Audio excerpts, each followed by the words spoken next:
Halo teman, edisi Ruang Tengah kali ini mengangkat tema punya dana darurat hidup jadi nggak melarat. Perencanaan keuangan yang sehat merupakan fondasi penting dalam menjaga stabilitas ekonomi keluarga maupun individu. Salah satu komponen utama dalam perencanaan keuangan adalah dana darurat. Dana darurat adalah sejumlah uang yang disisihkan khusus untuk menghadapi kebutuhan mendesak atau keadaan tak terduga, seperti kehilangan pekerjaan, sakit, kecelakaan, atau kebutuhan mendadak lainnya. Sayangnya kesadaran masyarakat Indonesia mengenai pentingnya dana darurat masih tergolong rendah. Banyak yang beranggapan bahwa menabung sudah cukup, tanpa menyadari bahwa tabungan seringkali terpakai untuk kebutuhan konsumtif sehari-hari. Kondisi ini menyebabkan ketika terjadi keadaan darurat, masyarakat cenderung mengandalkan utang, bahkan tidak jarang terjebak dalam pinjaman online ilegal yang merugikan tentunya. Otoritas Jasa Keuangan atau OJK sebagai lembaga yang berfungsi mengatur dan mengawasi sektor jasa keuangan memiliki peran penting dalam meningkatkan literasi, inklusi keuangan masyarakat.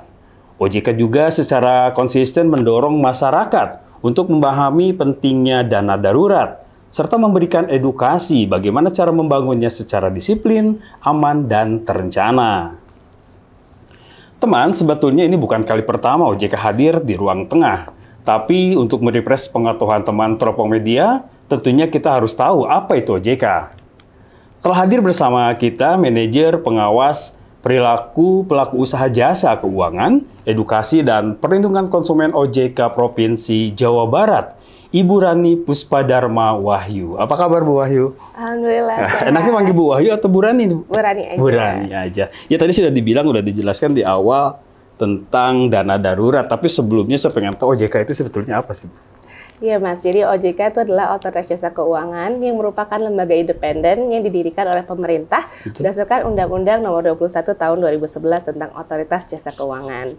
Nah, OJK ini memiliki tugas pokok dan fungsi untuk mengatur, mengawasi, dan melindungi sektor jasa keuangan. Lalu juga OJK diperkuat dengan Undang-Undang Nomor 4 Tahun 2023 tentang penguatan pengembangan sektor jasa keuangan. Nah, sebelumnya nih Mas, mungkin OJK itu juga sebelumnya itu adalah peleburan tugas dan fungsi dari Bank Indonesia yang dulunya sektor pengawasan perbankan, dan juga peleburan dan fungsi dari Kementerian Keuangan, sebelumnya itu adalah pengawasan sektor industri non-keuangan bank atau pasar modal, yaitu Bapepam LK. Jadi memang sejak tahun 2011 OJK ini sudah berdiri, dan juga peleburan dari tadi fungsi dari Bank Indonesia dan juga Bapepam LK. Ya. Kita tahu bahwa OJK itu mengatur, mengawasi, juga melindungi. Sebetulnya itu siapa yang diawasi, diatur, dan dilindungi oleh OJK? Iya, baik Mas. Jadi memang OJK itu mengatur, mengawasi, dan melindungi. Nah, di mana untuk mengatur dan mengawasinya itu, OJK itu mengatur, mengawasi sektor jasa keuangan. Misalnya di sektor perbankan, kita ada bank umum konvensional, bank umum syariah, lalu juga ada bank perekonomian rakyat dan bank perekonomian syariah. Kemudian untuk industri keuangan non-bank, kita banyak sekali untuk pelaku usaha jasa keuangan, itu seperti asuransi, pembiayaan, dana pensiun, dan lain-lain. Lalu juga untuk pasar modal juga kita ada perusahaan efek, emiten, pedagang perantara efek, dan lainnya sih. Kita tahu masyarakat itu sudah banyak menggunakan jasa keuangan ya Bu ya. Tentunya literasi yang diberikan OJK untuk masyarakat sejauh ini bagaimana nih Bu? Ya betul, sebagaimana tadi disampaikan oleh Mas Usama ya, jadi memang teman kita tuh dihadapi tantangan, di mana memang berdasarkan hasil survei nasional literasi inklusi keuangan OJK tahun 2025, kita lihat bahwa memang indeks literasi kita itu sebesar 66%, dan juga untuk indeks inklusi kita sebesar 80%, di mana kita ketahui bahwa ada gap ya di situ ya Mas, gap literasi dan juga gap inklusi. Nah, kalau misalnya literasinya itu lebih rendah dibanding inklusi, itu menunjukkan bahwa memang pemahaman masyarakat terhadap produk keuangan itu memang masih rendah dibandingkan dengan inklusi, yaitu inklusi adalah akses produk keuangan yang masuk ke masyarakat. Jadi memang sangat disayangkan dan juga sebuah tantangan juga bagi kita. OJK memiliki peran penting untuk meningkatkan tadi indeks literasi dan juga indeks inklusi. Iya, ini sangat menarik tentunya setiap keluarga ataupun orang ya punya rencana tentang keuangan ya. Ini yang paling menariknya adalah dana darurat. Sebetulnya apa sih Bu dana darurat itu, bisa dijelaskan? Betul Mas, jadi memang dana darurat itu adalah dana yang disisihkan oleh oleh orang gitu ya, karena memang memiliki tujuan tertentu. Misalnya memang untuk memitigasi risiko, misalnya apabila terjadi misalnya sakit, kecelakaan, ataupun musibah lainnya, bahkan seperti misalnya kehilangan pekerjaan atau PHK. Nah, di mana dana darurat itu perlu disisihkan agar kita bisa memitigasi risiko, sehingga kejadian yang tadi tidak perlu kita misalnya meminjam uang. Karena kita menghindari masyarakat itu untuk menggunakan misalnya ya Mas, pinjaman online ilegal itu untuk kebutuhan yang memang bukan produktif. Nah, hal itu sebenarnya yang kita memang pengen mengedukasi masyarakat bahwa pentingnya dana darurat. Betul. Manfaatnya sendiri apa nih? Bisa dijelaskan mungkin manfaat dana darurat buat keluarga atau kita sendiri?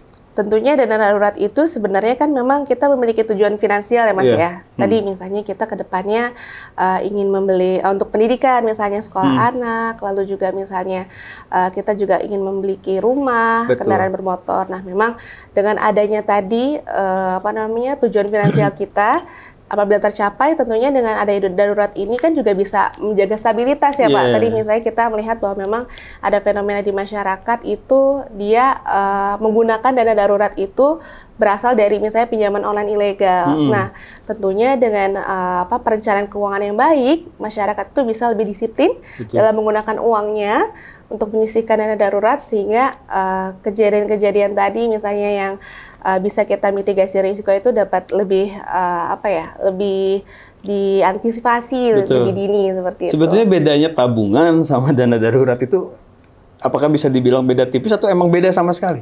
Nah, sebenarnya untuk komponen dana darurat itu bisa disimpan di tabungan ya, Pak. Jadi memang hemat saya kalau misalnya ada dana darurat itu lebih baik disimpan di instrumen tabungan ya, karena dia bersifat liquid dan juga bisa digunakan diambil gitu ya, di withdraw kapan saja, sehingga memang pos-pos dari dana darurat itu harus disimpan di tabungan sih bisa. Sebetulnya gini ya Bu, ya banyak kasus pada saat kejadian darurat kita tidak punya kan, tidak ada simpanan darurat. Ujung-ujungnya kita lari ke pinjol ilegal itu. Apa sih yang bisa membedakan pinjol ilegal itu seperti apa sih biar masyarakat lebih paham? Ini pinjol ilegal, ini pinjaman yang resmi atau kayak gimana? Bisa dibedakan gitu. Betul. Jadi teman, kalau memang pinjaman online itu kan memang, atau kita sekarang sebutnya pinjaman daring sih Pak. Karena untuk membedakan tadi misalnya pinjol ilegal yang tidak terdaftar dan tidak memiliki izin di OJK dengan pinjaman daring yang memang dia terdaftar dan diawasi OJK. Ada beberapa poin mungkin masih bisa kita sampaikan. Yang pertama, pasti pinjaman online ilegal itu tidak terdaftar dan tidak diawasi OJK. Jadi teman-teman kalau mau cek nih misalnya apa ya pinjaman online yang terdaftar di OJK, nah itu bisa dicek di website OJK bahwa memang www.ojk.go.id. Nah itu bisa dicek list-list daftar nama pinjaman online yang terdaftar di OJK. Lalu yang kedua dari sisi selain legalitas tadi ya. Yang kedua itu dari sisi suku bunga. Nah, memang suku bunga itu OJK mengatur pinjaman online yang legal gitu ya, sehingga ada batas atasnya. Beda dengan pinjaman online ilegal yang memang dia tidak ada batas atasnya sehingga bisa mengenakan bunga gitu ya sebesar-besarnya. Lalu juga yang ketiga penagihan. Nah, ini juga suka jadi fenomena ya Mas di masyarakat ya, yang perlu kita prihatinkan lah gitu ya. Dimana fenomena misalnya pada saat penagihan itu dilakukan secara intimidasi. Nah, di pinjaman online yang memang terdaftar di OJK itu kita mengenakan prinsip camilan nih. Kamera, mikrofon, dan juga locations. Jadi pinjaman online yang legal itu hanya boleh mengakses 3 poin tadi. Yaitu kamera mungkin untuk feature foto ya di awal pendaftaran, lalu mikrofon itu untuk untuk akses ya telepon atau suara, dan juga location. Nah, untuk camilan sendiri itu hanya bisa diakses oleh pinjaman online legal. Yang ilegal itu dia biasanya minta akses ke data kontak. Makanya sempat kita terinfo ya, ada beberapa yang data pribadinya diakses seperti itu. Sebagai penegasan Ibu, mungkin masyarakat kurang tahu apakah membuka web OJK-nya disuruh langsung dapat datanya atau gimana Bu, bisa dulu? Ya, jadi nanti di website OJK itu ada semacam di atasnya tuh toolbar lagi untuk fintech yang list fintech lah yang terdaftar di OJK. Nanti bisa cari di situ. Bisa cari di situ mana aja yang resmi atau legal seperti itu. Dan kita selalu update secara berkala. Karena memang ada mungkin tambahan pinjol yang baru terdaftar atau misalnya pinjol yang memang akhirnya ibaratnya dikeluarkan gitu ya karena teridentifikasi bahwa itu ilegal seperti itu. Baik Bu, tadi kita sudah berbicara mengenai dana darurat, manfaatnya, apa juga pentingnya dana darurat untuk kehidupan kita tentunya Bu ya. Dan tentunya boleh dong saya mengetahui atau teman Teropong Media mengetahui tips bagaimana mengelola keuangan, bagaimana mengelola dana darurat itu dari OJK kayak gimana sih? Ya. Jadi memang perencanaan keuangan itu kita ada rumus mudahnya sih Mas. Kita ada menggunakan rumus 10, 20, 30, 40%. Nah, untuk 40% itu kita pakai gunakan untuk kebutuhan sehari-hari. Misalnya kebutuhan pokok dan juga mungkin apabila ada sisanya boleh digunakan untuk kebutuhan lainnya. Lalu yang kedua untuk 30%. Nah, 30% ini digunakan rasio maksimum untuk hutang. Jadi pastikan bahwa hutang teman-teman itu nggak ada lebih dari 30% dari kemampuan kita. Lalu 20%. Nah, 20% itu kita sisihkan untuk dana tabungan dan juga investasi. Nah, makanya kalau misalnya memang dana darurat itu belum ada, nah kita sisihkanlah 20% dari penghasilan kita. Nah, apabila memang sudah terpenuhi, biasanya sih kita pakai rumus 3 kali penghasilan sih. Untuk 3 kali penghasilan itu di-keep kita untuk sebagai dana darurat. Nah, apabila memang sudah terpenuhi, kita simpan misalnya di instrumen tabungan, itu sisanya kita bisa investasikan misalnya ke deposito ataupun produk pasar modal lainnya. Sisanya 10% itu digunakan sebagai zakat atau sedekah, di mana misalnya kami sebagai umat muslim itu tentunya ada kewajiban kita untuk memberikan zakat seperti itu. Jadi rumus tadi mungkin bisa membantu. Iya Bu, tadi menarik sekali Bu, ada rumus 10, 20, 30, 40 untuk pengelolaan keuangan. Tentunya teman Teropong Media pengen tahu nih tips dari OJK tentang gimana sih caranya mengelola keuangan dan juga dana darurat. Silakan Bu. Ya. Jadi teman, ada tips nih untuk beberapa bagaimana cara kita melakukan perencanaan keuangan dengan baik. Yang pertama, kita harus bedakan ya, mana keinginan dan juga kebutuhan. Sebenarnya kita ketahui bahwa memang keinginan itu adalah hal yang memang bukan suatu hal yang wajib ya. Dimana kebutuhan lah yang utama. Jadi memang kita harus mengetahui pos-pos mana aja nih yang menjadi kebutuhan kita. Lalu yang kedua, nah kita ketahui nih bahwa memang ternyata pola hidup gaya konsumtif ini ternyata banyak ya di masyarakat fenomenanya.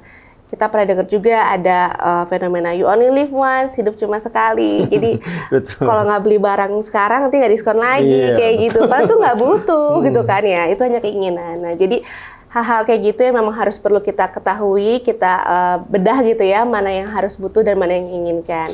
Lalu yang ketiga, tadi untuk tabungan dan investasi kita harus sisihkan dari penghasilan kita. Dimana misalnya memang pendapatan kita setiap bulan itu tadi menggunakan rumus yang tadi. Nah itu langsung disisihkan sehingga memang ke depannya kita bisa mencapai tujuan finansial kita yang akan datang. Lalu juga ada sistem auto debit nih yang memang sekarang kan perbankan udah canggih ya. Jadi memang dengan sistem auto debit ini memudahkan masyarakat dalam melakukan pembayaran ataupun transaksi, misalnya menggunakan pembayaran listrik, telepon, air, dan seterusnya. Oh gitu, iya.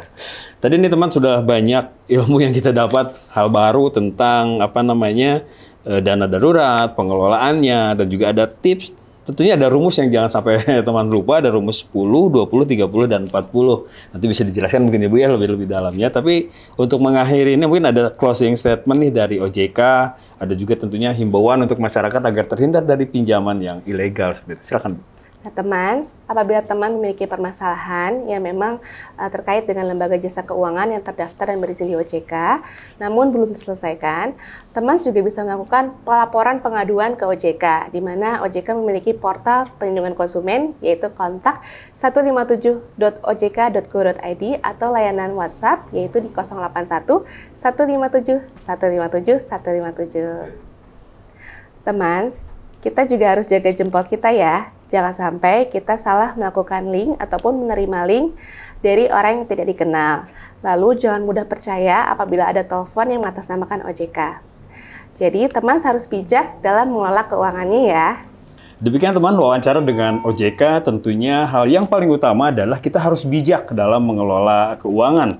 Saya Usama Gustiawan pamit, salam.